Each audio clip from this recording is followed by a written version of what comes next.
how is the condition of our hearts? Is it truly something like full of love, full of inspiration?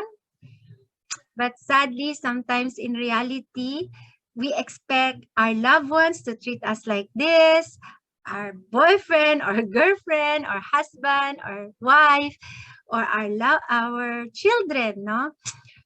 But you know, we are all limited. And sometimes they don't reach our expectations, and sometimes too much expectation also brings so much stress. So allow me to share to you that survey shows that sadly, no, many people are very depressed, not only during love month, but also throughout the year. So in 1990, 460 million. In 2013, 650 million are diagnosed as depressed. And in 2019, 11% of the population sample research that they did for some symptoms of anxiety disorder and depressive disorder. And last year, January, it's 41.1%. This is very super alarming. You know why? Imagine it's like 1:1. Kasi it's 41% or almost like that. Maybe out of 3 people, 1 is depressed. May God help us that what our message this morning, the message of love, will really speak to us so clearly so that we will lessen the statistic or this survey, no?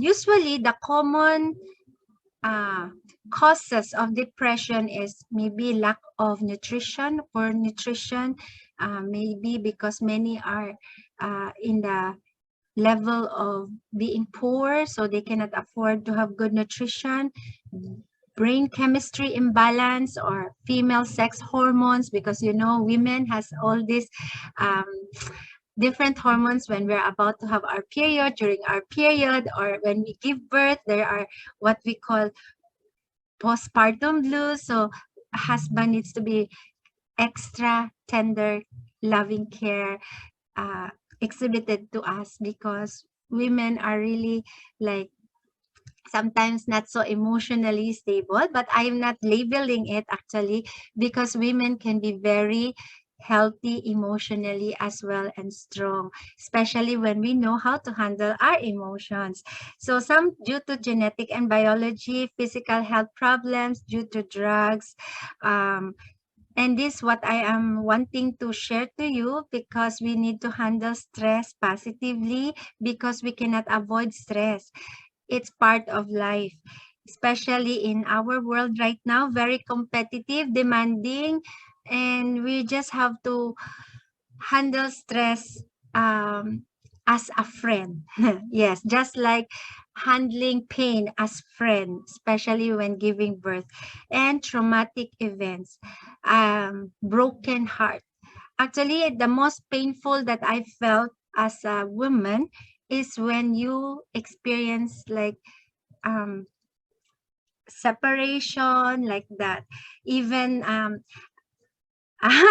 maybe short sharing.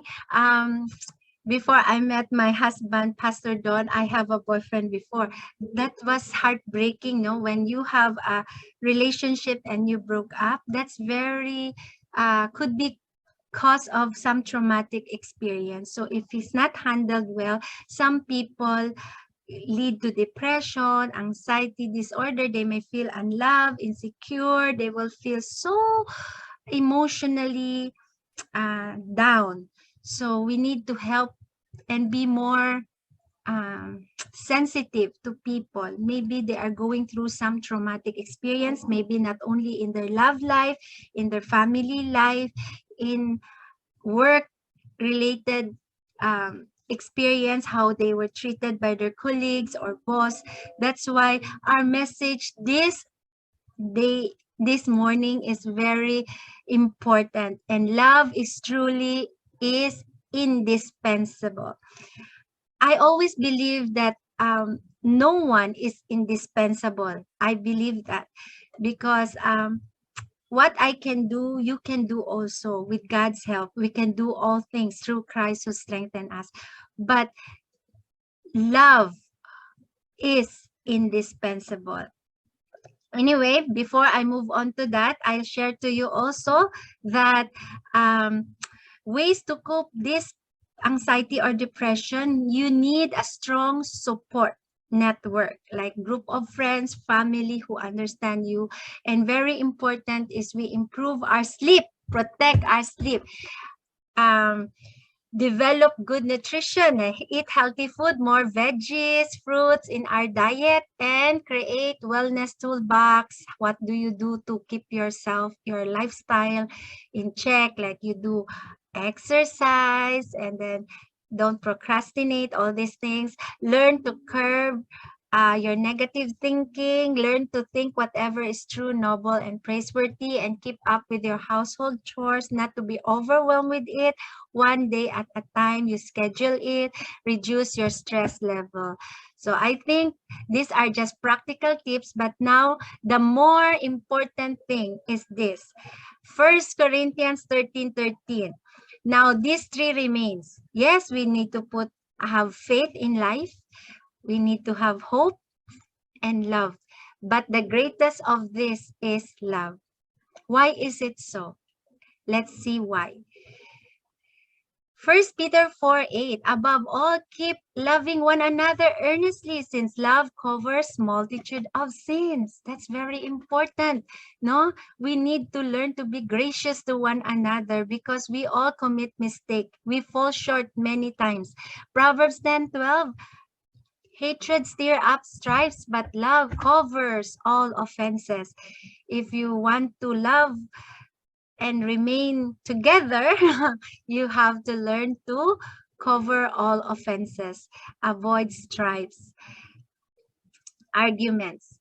Above all this, put on love, which binds everything together in perfect harmony. So love is really essential factor in every relationship to keep harmonious relationship. Yes. Always speak the truth in love. We are to grow up in every way unto him who is the head, into Christ. That's very important, no? Speak the truth in love, especially for anyone. Parents, no? Let us speak when we want to correct, like that. Let us try to say it in a way that is not offensive or cross, or else our message will not be heard, or yes, by our children. And boss, stop yelling to your employee, or else wala, hindi pumapasok talaga yan. So may God help us to speak the truth in love. Yes, that's very important reminder for all of us. Next. So importantly as well, let's be mature, no? Let's grow up. Let's not put blame on other people. It's your mistake, it's your fault. No. Everything, it's take two to tango. There's always that part that we play into the situation. So the mark of maturity is when you stop blaming others for your problem. Who you are is because of your choices, or how you make decision. When you blame or criticize other, you are avoiding some truth about yourself. Very true, no? I will not read those who write it and the verse or the book and the verses to save time. What's important is you get the message across. So take charge of your own attitude. Don't blame anyone. You control yourself. And you are not a failure until you start blaming others for your mistakes.